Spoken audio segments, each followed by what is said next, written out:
ವಿವಿಧ ಬಣ್ಣಗಳನ್ನು, ವಿವಿಧ ವರ್ಣಗಳನ್ನು, ವಿವಿಧ ಯೋಚನೆಗಳನ್ನು ಪ್ರತಿನಿಧಿಸತಕ್ಕಂತಹ ಒಂದು ದೇಶ.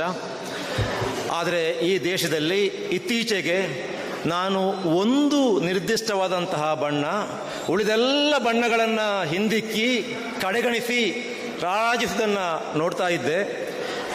ಮೊದಲಿಗೆ ಇಂಥದ್ದೊಂದು ಸಮಾರಂಭದಲ್ಲಿ ಇನ್ನೊಂದು ಬಣ್ಣ, ನಮ್ಮ ಶಾಲಿನ ಬಣ್ಣ ಇವತ್ತು ಆಗಿದೆ. ಅದನ್ನು ತಾವೆಲ್ಲರೂ ಕೂಡ ಧರಿಸಿಕೊಂಡು ಕೂತ್ಕೊಂಡಿದ್ದೀರಾ.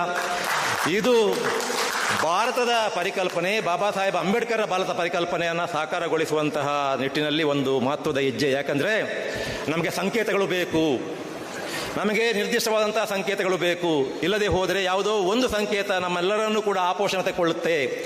ಅದರಲ್ಲೂ ಕೂಡ ರವಿ ಬೋಸರಾಜ್ ಅವರಿಗೆ ಮತ್ತು ತಮ್ಮೆಲ್ಲರಿಗೂ ಒಂದು ಮನವಿ, ಈ ಬಣ್ಣ, ಈ ಶಾಲು ಏನಿದೆ, ಇದು ಇನ್ನು ಮುಂದೆ ಕರ್ನಾಟಕದಲ್ಲಿ ಸಾಮಾಜಿಕ ನ್ಯಾಯದ ಬಣ್ಣ ಅಂತ ಹೇಳಿಬಿಟ್ಟು ನಾವು ಗುರುತಿಸಿ ಈ ಬಣ್ಣವನ್ನು ಉಳಿದೆಲ್ಲ ಬಣ್ಣಗಳ ಜೊತೆಗೆ, ನಾವು ಯಾವ ಬಣ್ಣದ ಜೊತೆಗೆ ಕಾಂಪೀಟ್ ಮಾಡೋದು ಬೇಡ, ಇದನ್ನು ಸಾಮಾಜಿಕ ನ್ಯಾಯದ ಬಣ್ಣ ಅಂತ ಹೇಳಿಬಿಟ್ಟು ನಾವು ಈ ರಾಜ್ಯದ ಮೂಲೆಗೆ ತಗೊಂಡು ಹೋಗಿಬಿಟ್ಟು ಉಳಿದೆಲ್ಲ ಬಣ್ಣಗಳಿಗೆ ಸರಿಸಮವಾಗಿ ಈ ಸಾಮಾಜಿಕ ನ್ಯಾಯದ ಬಣ್ಣ ಮತ್ತು ಸಾಮಾಜಿಕ ನ್ಯಾಯದ ಸುತ್ತ ಒಂದು ಚಳವಳಿ, ಒಂದು ರಾಜಕೀಯ ದೇಶದಲ್ಲಿ ಹುಟ್ಟಿಕೋಬೇಕು ಅನ್ನುವಂಥ ಒಂದು ಸಂದೇಶ ಈ ಬಣ್ಣದಲ್ಲಿ ಇದೆ ಅಂತ ನಾನು ಭಾವಿಸ್ತೇನೆ. ತಾವು ಕೂಡ ಹಾಗೆ ಭಾವಿಸಬೇಕು.